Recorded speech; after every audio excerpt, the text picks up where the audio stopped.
here's the problem.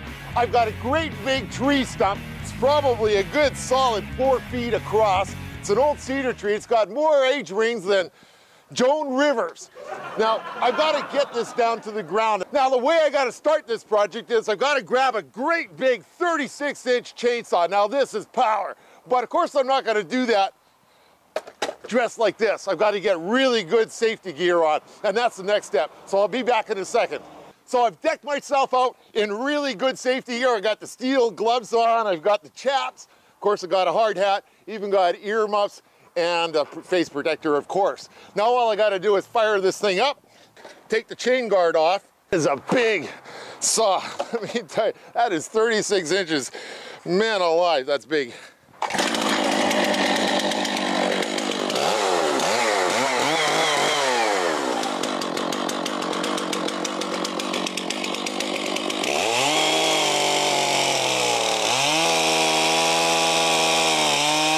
We're going to get through this, get it down about, get it about 6 inches above the ground, then we're going to get the stump grinder.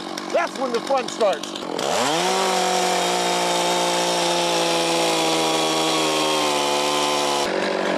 All right, it's been about an hour and a half, maybe 2 hours. The wood is really wet and rotten down here, so it's starting to get a lot of steam when I cut it.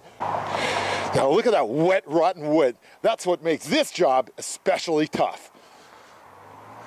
I've basically gone as far as I can possibly go on this cedar stump. Now, the next step is to go and get a stump grinder. That's a great big machine with about 15 horsepower of grinding power on a carbide tip blade. And it's gonna make short work of what's left of this cedar stump right into the ground. One complication that I'm gonna have to deal with is this boulder that's right, sort of the tree is growing right around it. Got a great big, I'd say 250 to 300 pounds, so that is a two-man job to carry into the van. I think this is about 15 horsepower. You see the blade up front here. This should make short work of this stump.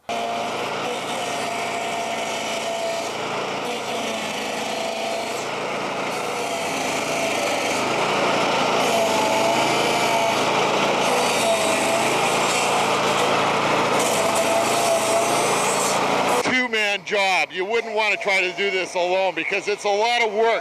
What's happening is the stump grinder wants to dig its way in, so you have to use a lot of muscle power to hold that thing back so it doesn't jump ahead.